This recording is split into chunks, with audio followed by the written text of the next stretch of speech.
दोस्तों नमस्कार। Supreme court की कड़ी फटकार के बाद एसबीआई ने इलेक्शन कमीशन को 12 तारीख को सारी इलेक्टोरल बॉन्ड की जो रिपोर्ट थी वो सौंप दी थी। इलेक्शन कमीशन ने ठीक 14 मार्च को शाम सारी जो रिपोर्ट थी उसको साझा कर दिया और देश के सामने आ गया। इस इलेक्टोरल बॉन्ड के जरिए हमने ये देखा कि कैसे बड़ी से बड़ी कंपनियां चंदा लिया उन्होंने, और चंदे के जरिए उन्होंने कैसे सरकार से धंधा लिया।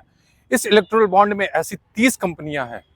कंपनियां ऐसे तो बहुत हो रहे हैं, मैं मोस्ट 30 की बात कर रहा हूं, जिन्होंने देश में जब ईडी का उनके ऊपर छापा पड़ता है, इनकम टैक्स का छापा पड़ता है, तो वो कैसे करोड़ों के इलेक्टोरल बॉन्ड खरीदते चले जाते हैं और उसके बाद सरकार की तरफ से उनको बड़े बड़े धंधे भी मिलते हैं। जिनमें से बड़ी कंपनियां, उनके नाम भी हैं, फ्यूचर गेमिंग है, मेगा इंजीनियरिंग कंपनी है और तमाम जिंदल स्टील कंपनी है। ऐसी तमाम कंपनियां हैं जिनको ऐसे इलेक्टोरल बॉन्ड खरीदते हैं और उस सरकार से धंधे लेते हैं। लेकिन दरअसल जो पूरे चंदे की बात थी, वो टोटल जो चंदा सामने आने की जो बात थी वो 16,518 करोड़। एसबीआई ने जो अभी इलेक्शन कमीशन को टोटल जो रिपोर्ट सौंपी है, जिसमें से टोटल जो चंदा आया है वो अभी 12,789 करोड़। और अभी जो आने बाकी है, जो जानकारी आने बाकी है, जो एसबीआई ने अभी नहीं दिया है, वो करीब 35,000 करोड़ की जो जानकारी है वो अभी आना बाकी है। इस सवाल पे एसबीआई का ये कहना था कि दरअसल सरकार ने इसको ऐसे प्लान किया था कि जितने भी लोग हैं उनकी जानकारी जो है वो किस तरीके से गुप्त रखी जाए, और इसको लेके अभी भी जो 3,500 करोड़ की जानकारी है वो अभी देश के सामने नहीं आ चुकी है। दरअसल जब आप इस फहरिस्त में पूरे आते हैं तो जो सबसे बड़ी कंपनी है, जो फ्यूचर गेमिंग की बात करेंगे, तो फ्यूचर गेमिंग कंपनी ने 1368 करोड़ का चंदा सरकार को दिया। दरअसल ये एक लॉटरी कंपनी है। ईडी इसके ऊपर 2011 में कार्रवाई करता है और कार्रवाई के बाद ये कंपनी की 400 करोड़ से ज्यादा की संपत्ति ईडी इसको अटैच करती है।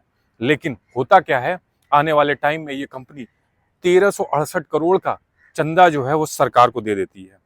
दूसरे नंबर पे आती है मेगा इंजीनियरिंग कंपनी। ये हैदराबाद बेस्ड कंपनी है। इस कंपनी का जब हम रिकॉर्ड देखेंगे तो इसने बहुत तेजी से ग्रो किया। इसने ऐसे ग्रो किया, दरअसल ये इंफ्रास्ट्रक्चर कंपनी है और ये एक न्यूज टाइप की कंपनी है। इसके बहुत ग्रुप हैं काम करने के। इसका एक जो सबसे ज्यादा वाकया है कि ये 18 से ज्यादा राज्यों में काम कर रही है, इसका काम चल रहा है। और मैंने बताया कि जैसे न्यूज चैनल जैसे तमाम जो है वो इसके पास ग्रुप हैं, इसके बड़े बड़े ग्रुप हैं। एक जो इसका वाकया जो सरकार का सामने लाना था वो ये है कि इसने 964 करोड़ रुपए 2019 से 2024 के बीच में दिया। 12 अप्रैल 2023 को जब ईडी इस पे छापे मारती है तो इसने खुद उसी दिन 140 करोड़ का चंदा ये सरकार को देती है। और उसके बदले ठीक 12 अप्रैल को ये चंदा देती है और 12 मई को 14,400 करोड़ का थाने बोरेवली टनल का टेंडर जो है एलएनटी के मुकाबले इस कंपनी को दे दिया जाता है। ये बहुत बड़ी खबर है साथियों कि जो कंपनी 12 अप्रैल 2023 को 140 करोड़ का चंदा देती है ईडी के छापे के बाद, उसको ठीक एक महीने बाद 14,400 करोड़ का उसको गवर्नमेंट टेंडर दे देती है।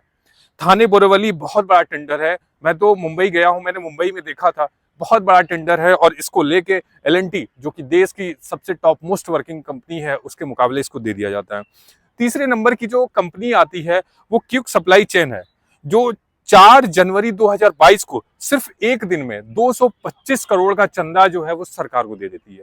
दरअसल ये जो कंपनियां हैं ये ऐसी कंपनियां हैं जिनमें सरकार की रेड पड़ी थी और उसके बाद इन्होंने चंदे की फहरिस्त बड़ी लंबी है। इस particular company quick supply chain का जो मार्केट शेयर है वो 130 करोड़ का है।